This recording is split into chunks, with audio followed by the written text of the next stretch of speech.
Acompanhem-me enquanto examino uma das figuras mais poderosas e controversas da Bíblia, o rei David. É mais conhecido como o jovem pastor que matou o gigante Golias, mas a sua história e o seu legado ecoaram para além desse momento. Alguns acreditam que o seu reinado unificou o povo de Israel e produziu a linhagem que deu origem a Jesus Cristo. Outros defendem que David nunca existiu sequer. Qual a verdadeira história? Terá sido um homem ou apenas um mito? Para o descobrir, vou percorrer o caminho que David tomou para se fixar na cidade de Jerusalém. Vou melhor. Irei explicar o que era necessário para ser pastor. Eu sei, estou a tentar passar para o outro lado. E terei acesso privilegiado a um dos locais arqueológicos mais bem guardados do mundo. Vamos à procura da verdade. Não é simples. Não é mesmo nada simples. E para o fazer vamos até ao limite. É espantoso.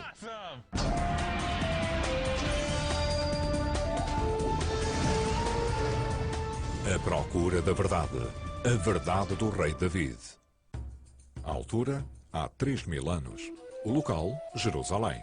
De acordo com a Bíblia, David, o rei dos israelitas, fundou uma dinastia cujo significado perdura até hoje. Em Israel, na bandeira do país, temos a Magen David, a estrela de David, e a própria Jerusalém é conhecida como a cidade de David. Olá, chamo-me Josh Bernstein. Regressei à Terra Santa para explorar a lenda e o legado do rei David. E espero para determinar se David foi um homem, apenas um mito ou algo intermédio. O grande escultor Miguel Ângelo esculpiu a imagem mais famosa deste rei bíblico, mas a fama de David vai muito para além desta obra-prima. A história de David é, na realidade, o centro ao redor do qual se construiu grande parte da narrativa bíblica. Em hebraico, David significa adorado, e este nome mais vezes na Bíblia do que qualquer outro, incluindo o de Jesus. Ainda hoje, a sua história permanece gravada no pensamento ocidental. A batalha entre David e Golias passou a simbolizar a luta dos mais fracos de todos aqueles que confiam nas suas capacidades e fé para derrotar a opressão. O estatuto do rei David é tão lendário que o melhor hotel de Israel tem o seu nome e fica localizado na rua do rei David.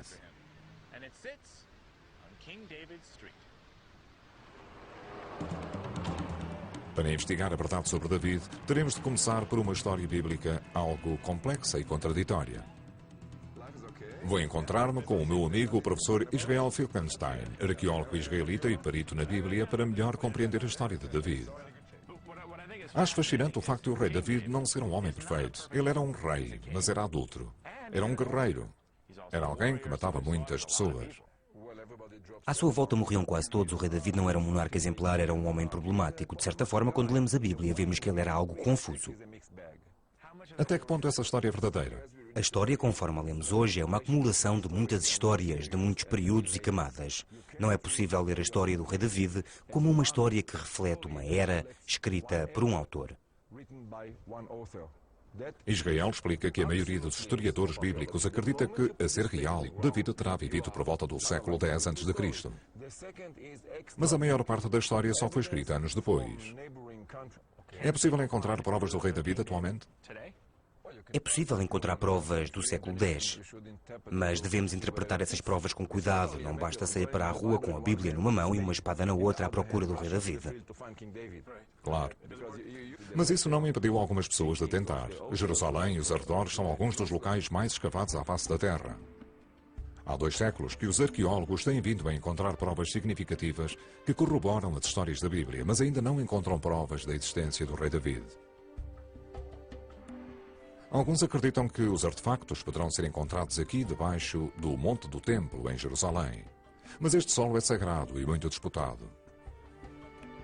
No fim da década de 90, as autoridades muçulmanas que controlavam parte do Monte do Templo retiraram em segredo 4.000 toneladas de destroços antigos deste local. O objetivo era abrir caminho para uma nova construção.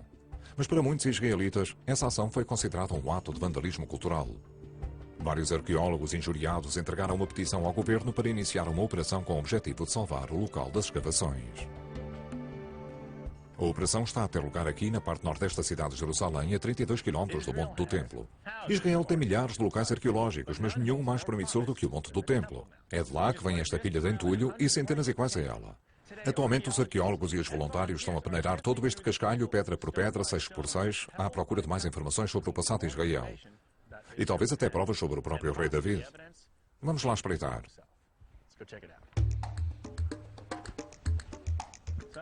Este é Zachi Zweig, arqueólogo e cofundador da Operação de Salvamento do Monte do Templo no Parque Nacional do Val de Tsurin. Pode explicar-me qual é o processo exatamente? Claro.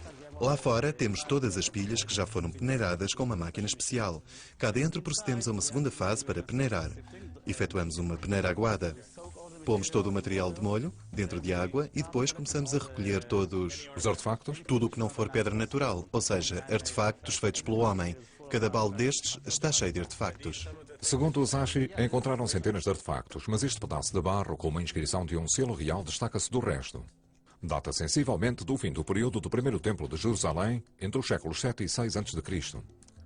É o primeiro objeto com palavras em hebraico alguma vez recuperado no monte do templo. Há aqui alguma coisa do tempo do rei David? Temos fragmentos de cerâmica do tempo do rei David, do século X a.C. Isto provavelmente seria uma tigela. Poderia ter sido usada no templo. Talvez se possa encontrar alguma coisa que tenha pertencido ao próprio rei David. Não diz David, posso trabalhar? Também posso fazer isto? Sim, claro. Zachi diz-me que o processo é simples. Primeiro passo, agarrar num balde de cascalho. Muito bem, e agora despejo? Despeja aqui. Devagar ou tanto faz? Não, pode despejar tudo de uma vez, não faz mal. E agora, espalho tudo? Sim, espalha-se tudo. E depois pulveriza-se. Pulverizo? Sim. Isso mesmo. Segundo passo, pulverizar para limpar. E enquanto estão a fazer isto, procuram, esperam, observam, pensam que talvez exista algo. Claro. Terceiro passo, procurar artefactos. Fragmentos, moedas, qualquer coisa que se destaque. Isto? Provavelmente é uma pedra de trabalho. É preciso ter um bom olho para o que é importante. Procuro algo como uma moeda ou uma inscrição. Qualquer inscrição do período bíblico seria de facto algo inestimável e existe sempre essa possibilidade. Todos os achados interessantes são separados, reunidos e conservados após saírem desta tenda. Qual a percentagem de destroços que já viram? Talvez 30%. Apenas 30%. Serão precisos muitos anos para ver tudo. Nos próximos anos, Zachi e a sua equipa esperam encontrar artefactos com inscrições que datem do século X a.C. Mas não têm inscrições. Entre outras coisas, gostavam de encontrar algo referente ao rei David e à sua nobre linhagem. Isso seria realmente importante. Foi isso que aconteceu no caso deste artefacto. Conhecido como o Romã de Marfim, foi descoberto em 1979 num dos antiquários de Israel. Trocado no mercado privado durante uma década, este antigo artefacto foi finalmente adquirido pelo Museu de Israel. Mas é a inscrição no artefacto e não a sua idade que o torna tão especial.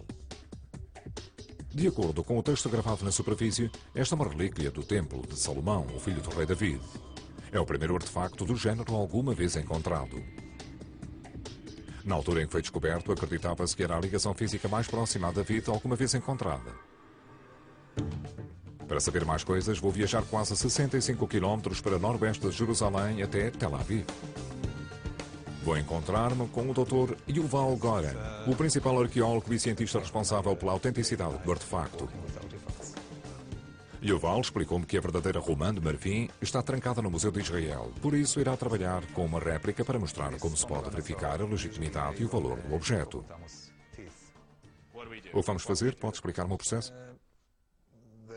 O ideal é começar por uma ampliação simples, a mais baixa, e passar posteriormente a exames mais detalhados. Yuval explicou-me que antes de a Romã de Marfim chegar às suas mãos foi objeto de inspeções por parte de outros peritos. Esses cientistas usaram microscópios como este. A ampliação baixa permitiu aos cientistas inspecionar visualmente a inscrição do artefacto e a respectiva patina, um resíduo químico que se formou na superfície da romã ao longo dos tempos. Não está apenas a estudar a superfície, mas também estuda a pátina da superfície e o material que se encontra nas fendas, não é? Sim. A romã parecia ser autêntica. Consegue ver o que está preso nas fendas, muito bem. No entanto, o trabalho de Yuval era ir para além dos testes iniciais. O que faz depois? Retiramos pequenas amostras. Yuval tirou pequenas amostras da pátina das letras e examinou-as com um microscópio potente. Esta é uma amostra da romã verdadeira Sim, que se encontra no museu? exatamente. Podemos ver um pouco da pátina. O que é que isso lhe diz? Parecem sedimentos antigos do local.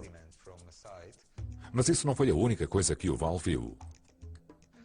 O problema é que também encontramos material artificial, provavelmente cola. Para testar a cola, Yuval teve de recorrer à tecnologia mais recente para chegar a uma ampliação máxima, um microscópio eletrónico de varredura. O que encontrou quando analisou a matéria com a ajuda da tecnologia mais recente? Descobrimos que a pátina em si continha cola. Isto, por si só, lança muitas dúvidas sobre a autenticidade da inscrição. Podemos dizer, sem sombra de dúvida, que a inscrição é moderna. É uma romã antiga com escritos recentes? Muito provavelmente não é autêntica. A romã é autêntica, mas a inscrição não. Já percebi. Algumas pesquisas sugerem que 1/3 de todos os artefactos com inscrições da era bíblica pode ser falso. Yuval e outros cientistas acreditam que há um problema grave para a arqueologia. Alguém pegou numa peça assim e juntou-lhe uma inscrição que a torna única, muito especial, historicamente importante. E poderia vendê-la por $500 mil. Isso mesmo. $550 mil para ser mais exato. Alegadamente foi isso que o Museu de Israel pagou a um negociante anónimo pela romã de marfim. É pena que a inscrição, muito provavelmente, seja falsa. Trata-se de um ponto importante a reconhecer. Quando se trata de arqueologia bíblica, as apostas são bastante elevadas, por isso, compradores, tenham cuidado. A seguir, vou viajar pelos antigos caminhos de Israel para procurar provas incontestáveis do inimigo mais conhecido de David. Na realidade, procuramos provas de um dos confrontos mais famosos da história bíblica. Encontro-me na Terra Santa de Israel à procura de provas sobre o rei David. Não importa. Até agora fiquei a saber que há uma montanha de cascalho para peneirar. Também existem potenciais artefactos falsos que nos podem despistar. E depois, há a própria Bíblia. São os livros do Antigo Testamento que nos contam a maioria das coisas que sabemos sobre o rei David e as terras antigas de onde ele veio. Antes do século X a.C., 2 impérios poderosos dominavam o Próximo Oriente. Entre os dois encontravas a terra de Canaã, uma zona de guerra, um estado confederado solitário de povos que guerreavam entre si e de alianças que estavam sempre a mudar. Dois dos povos mais poderosos, os israelitas e os filisteus, enfrentavam-se regularmente devido a disputas territoriais. Quando era jovem, David apareceu no centro do conflito. Na realidade, venceu uma batalha decisiva ao matar um gigante chamado Goliat, mais conhecido como Golias. Segundo o livro 1 de Samuel, David nasceu em Belém. Era o mais novo de 8 filhos e passou a infância a cuidar dos rebanhos nas terras a sul da Judeia. Talvez nos possamos aproximar mais de David através da sua ocupação, a pastorícia.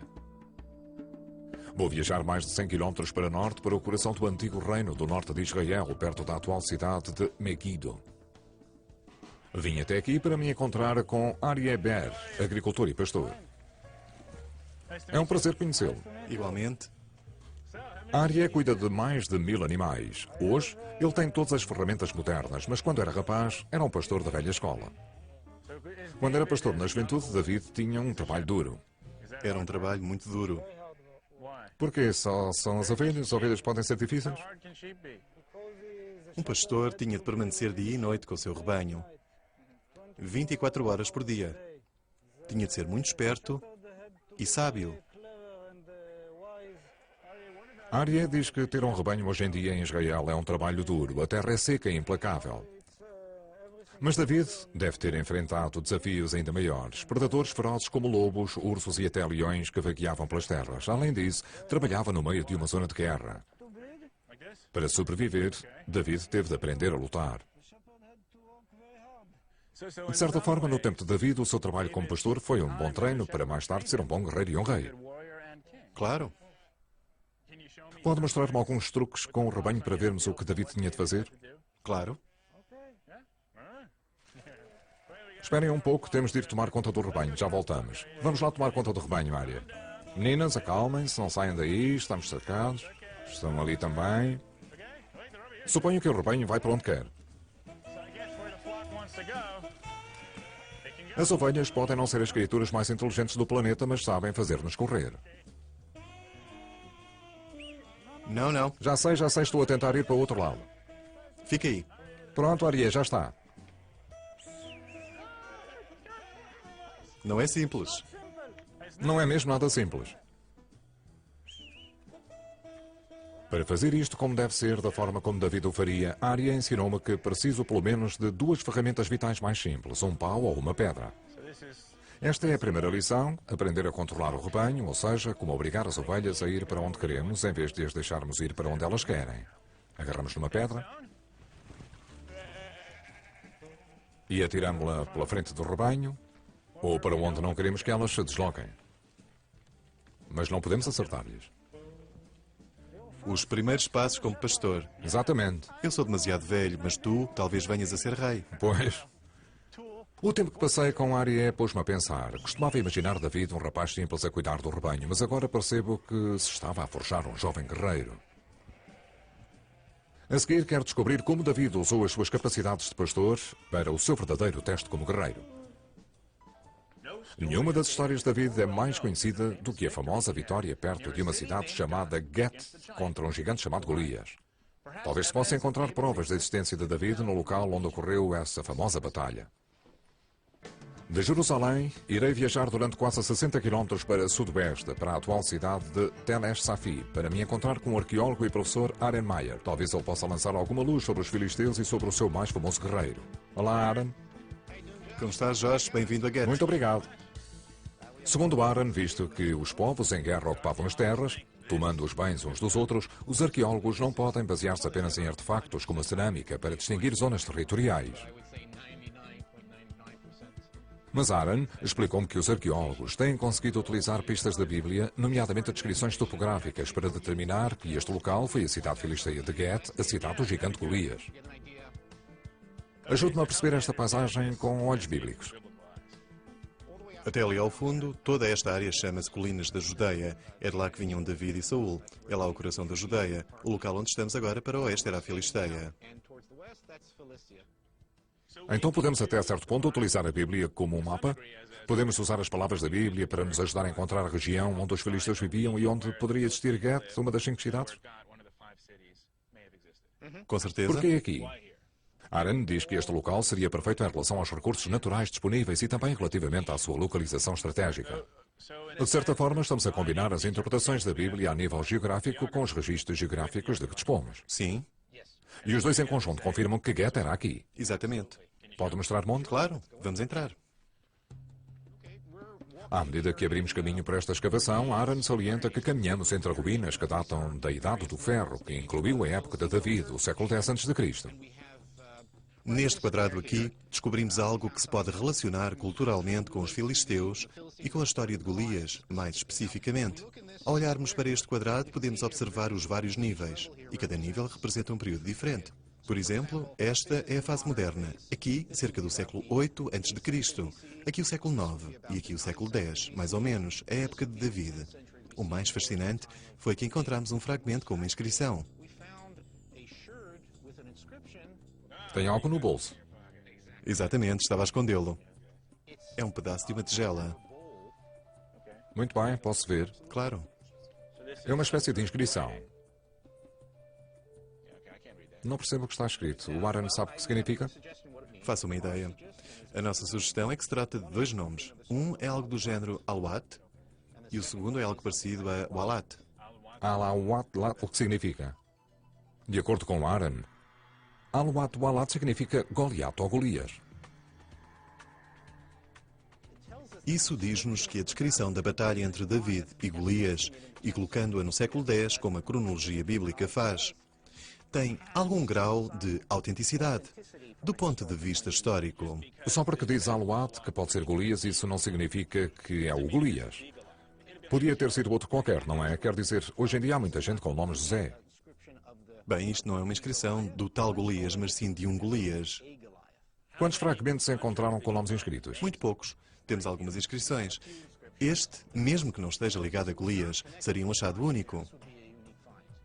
E além da cerâmica, encontraram ossos aqui em Gete, restos humanos. Sim? De alguém de estatura gigante? Não, na realidade são apenas ossos humanos de estatura vulgar. Nada fora do normal. Então, para além da cerâmica e de alguns ossos, sabemos onde a batalha teve lugar? Com base nos textos bíblicos, se caminharmos uns 15 km para leste, podemos encontrar o local que se encaixa perfeitamente na descrição da batalha. O Val do Terebinto? Exatamente. Vamos lá então.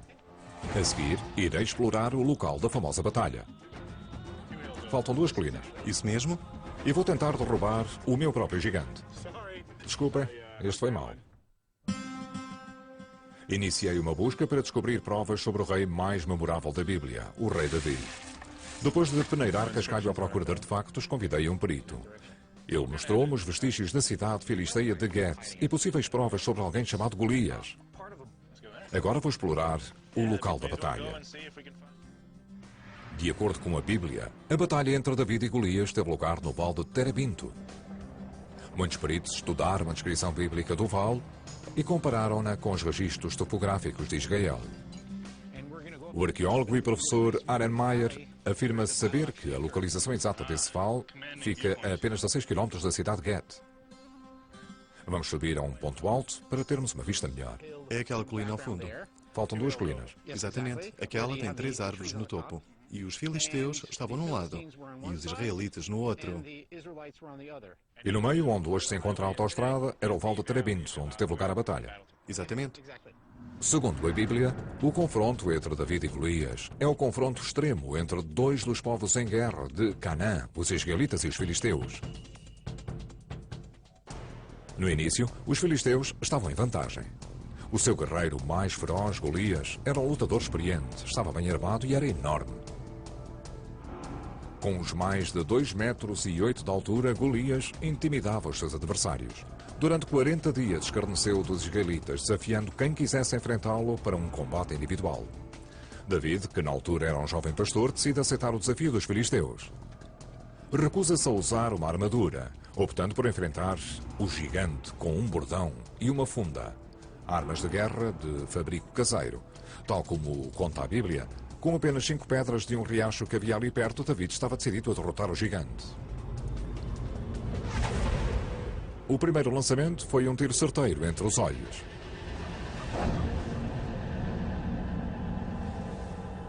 Depois de matar Golias, David cortou-lhe a cabeça. Com esta vitória, David salvou os israelitas de uma derrota certa.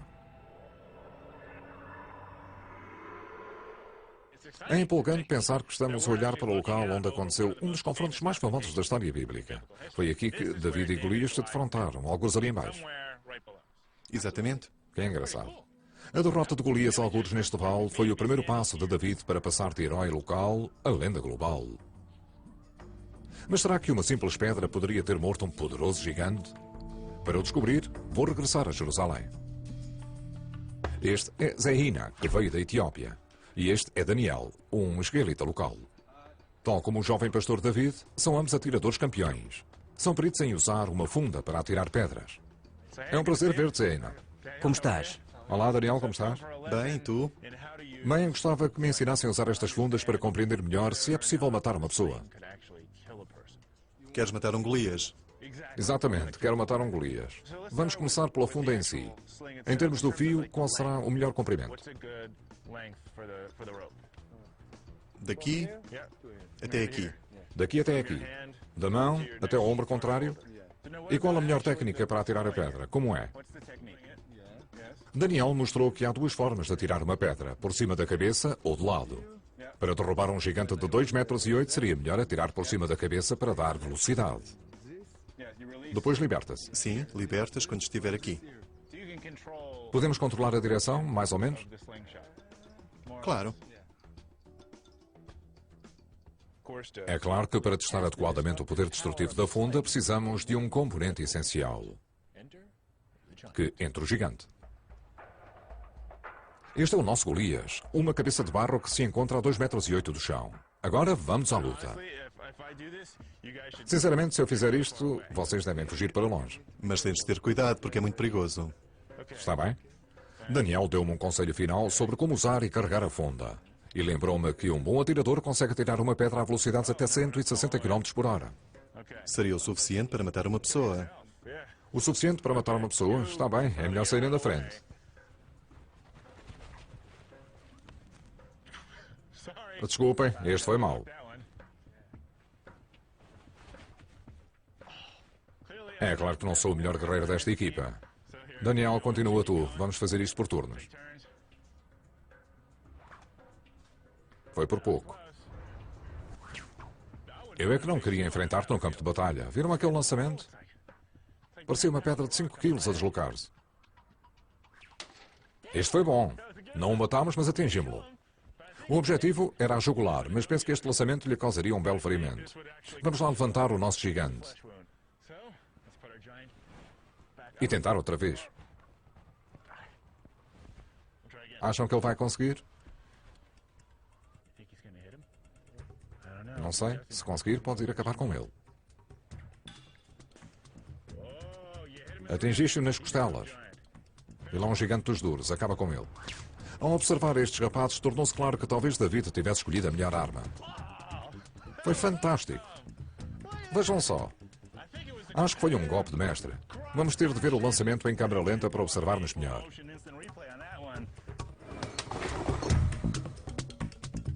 Penso que podemos dizer com toda a certeza que o nosso gigante está morto.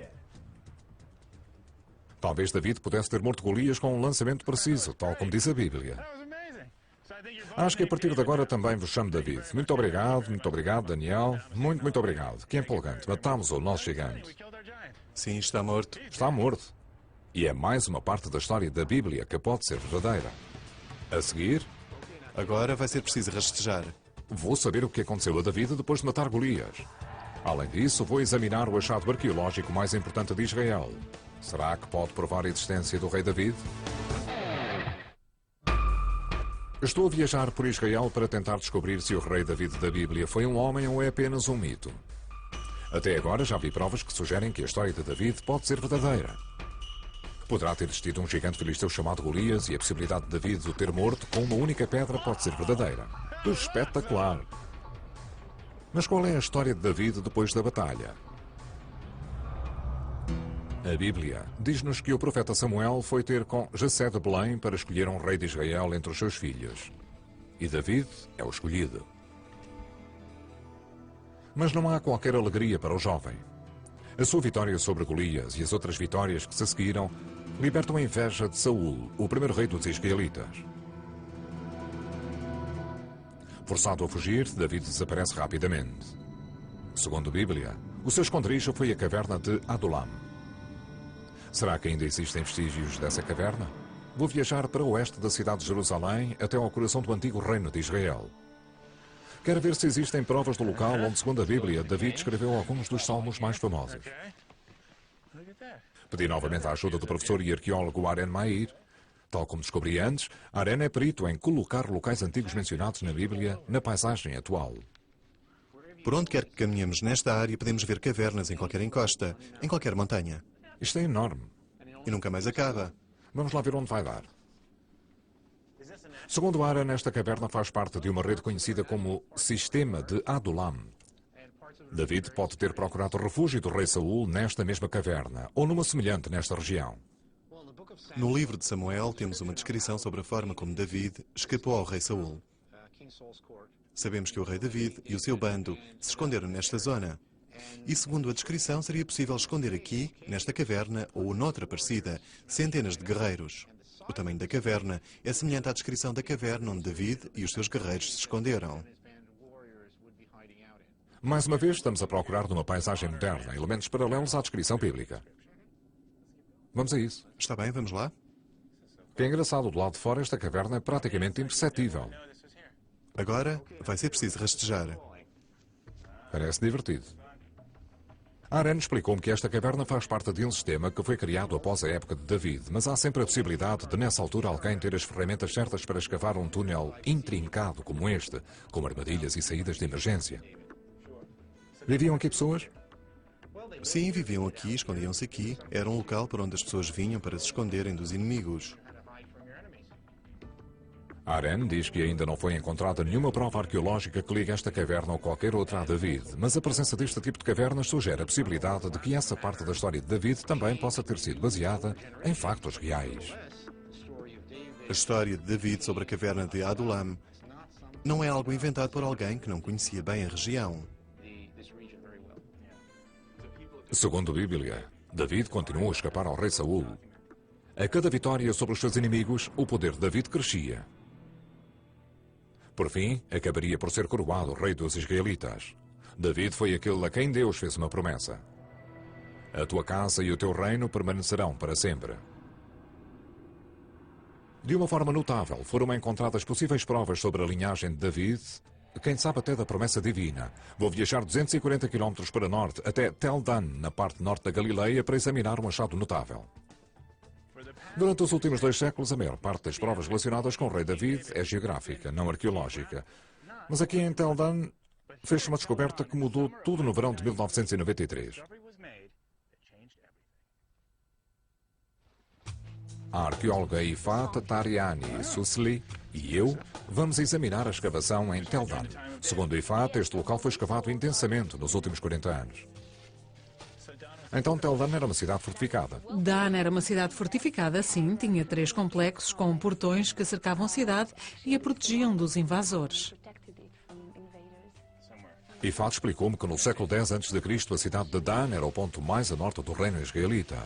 A sua localização era primordial para a proteção dos ataques inimigos. Por isso, por volta do século IX, a cidade e os seus líderes estavam protegidos com um sistema muito bem concebido de portões e muralhas. Bem-vindo ao portão exterior de Tel Dan. Aqui? As fortificações de Tel Dan são certamente impressionantes, mas eu vim até aqui para ver outra coisa. Conte-me a história desta descoberta. Claro, foi durante uma escavação. Ifat explicou-me que uma agrimensora se deparou com algo impressionante quando varria as pedras de um dos edifícios externos de Tel Dan. E o que encontrou? Aqui temos uma réplica do que ela encontrou.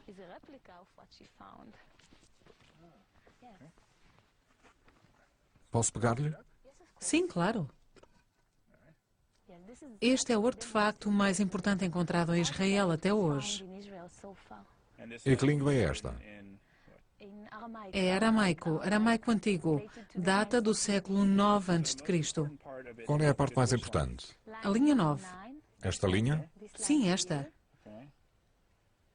Diz a casa de David. David? A sério? E esta é a primeira referência a David fora da Bíblia?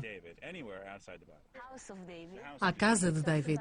Fala sobre a sua dinastia, a dinastia que fundou no século X. Ouvimos falar sobre esta dinastia no século IX em relação ao reino israelita. Estas letras mudaram toda a história da arqueologia em Israel. O verdadeiro artefacto é tão importante que está atualmente sob os cuidados constantes do Museu de Israel.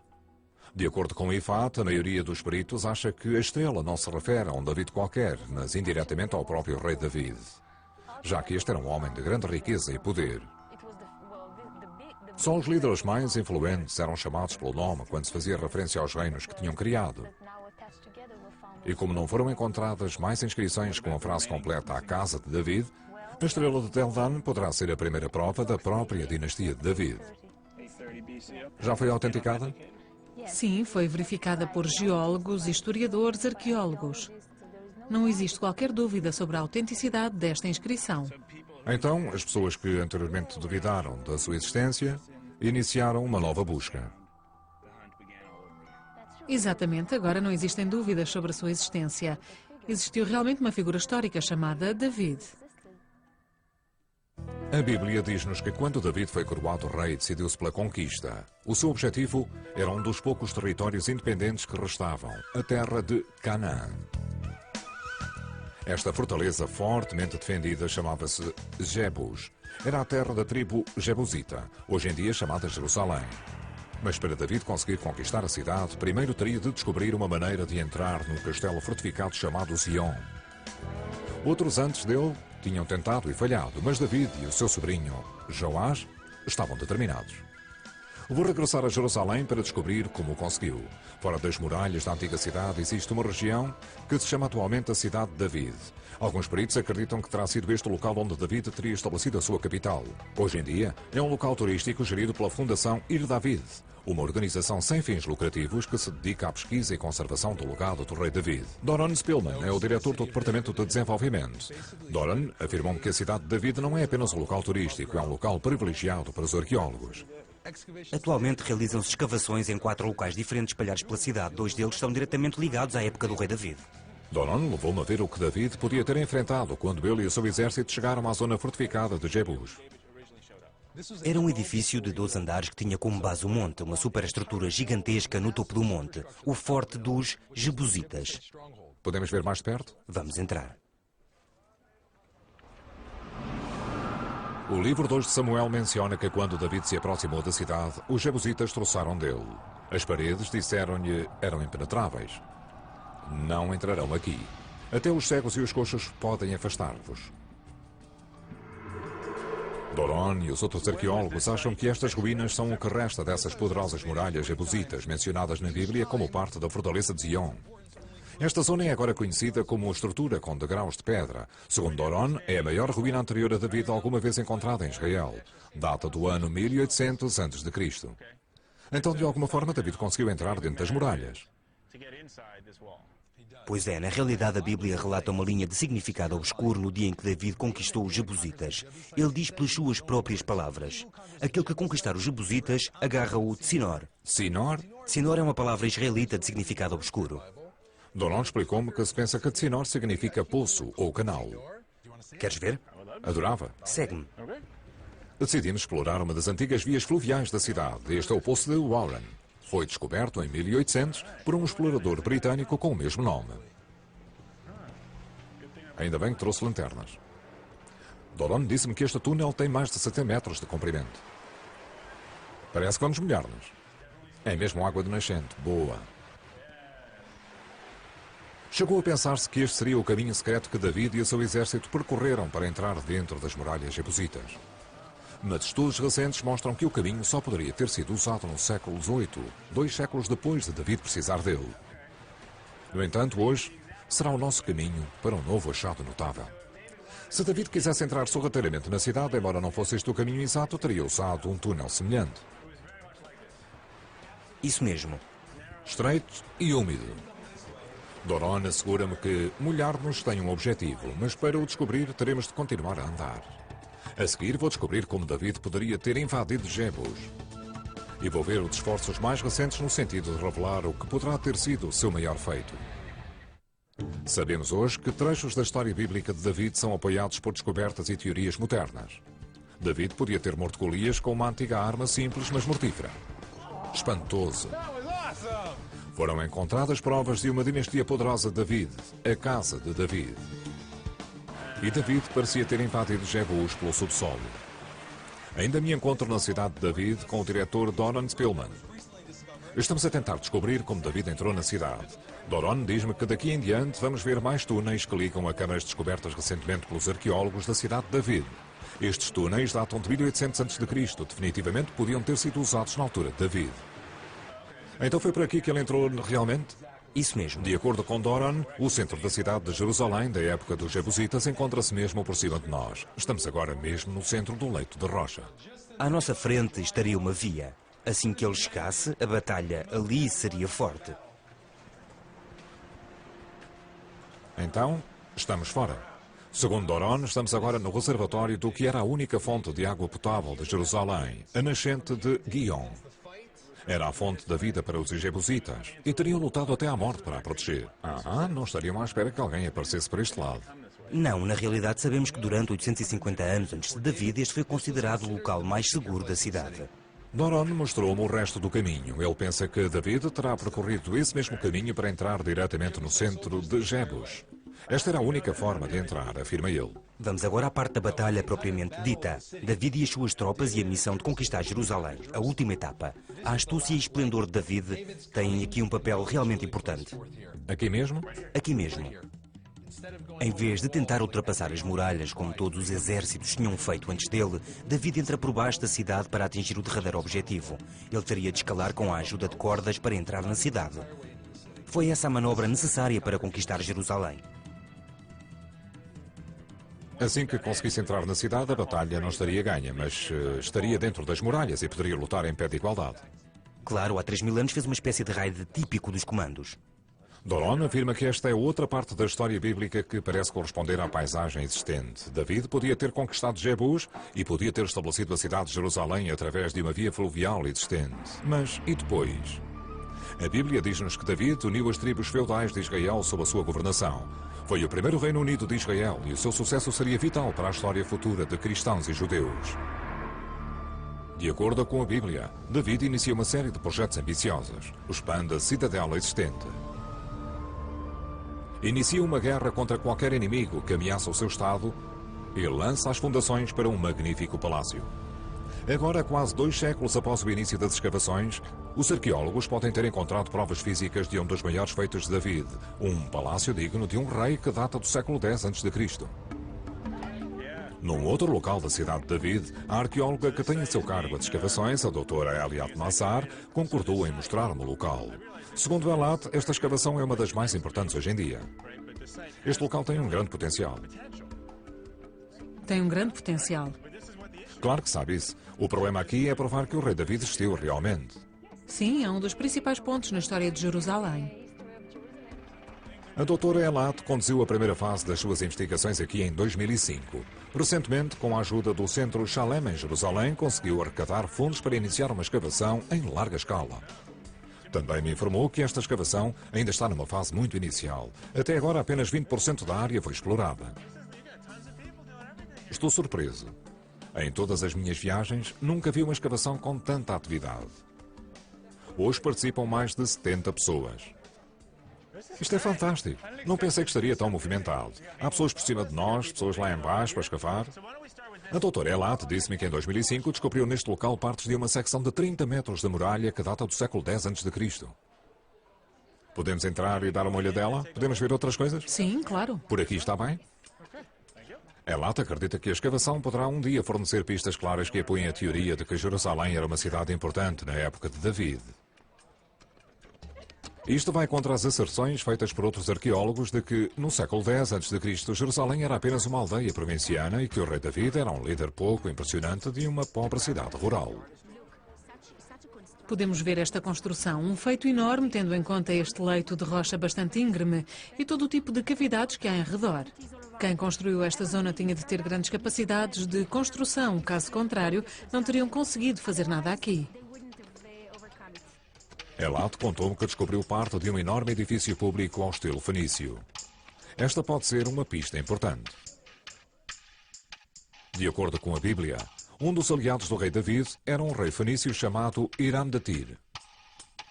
A Bíblia diz que Hiram enviou mensageiros com troncos de cedros, carpinteiros e pedreiros para construírem o palácio do rei David. De acordo com Elat, este local e o trabalho artesanal que o descobriu parecem coincidir com a história bíblica. Era algo que mostrava uma grande capacidade de governação que existia na altura. Determinação, capacidade, centralização das qualidades. Teria de ser um governante muito forte, fosse ele quem fosse. Provavelmente, muito provavelmente, seria o rei David. São necessárias mais investigações e mais testes para demonstrar se este local contém vestígios do Palácio do Rei David, ou, como argumentam os céticos, talvez sejam antes vestígios da Fortaleza Jebusita de Zion ou qualquer outro edifício notável sobre o qual nunca ninguém escreveu e que não aparece nos livros de história. Mas uma coisa é certa.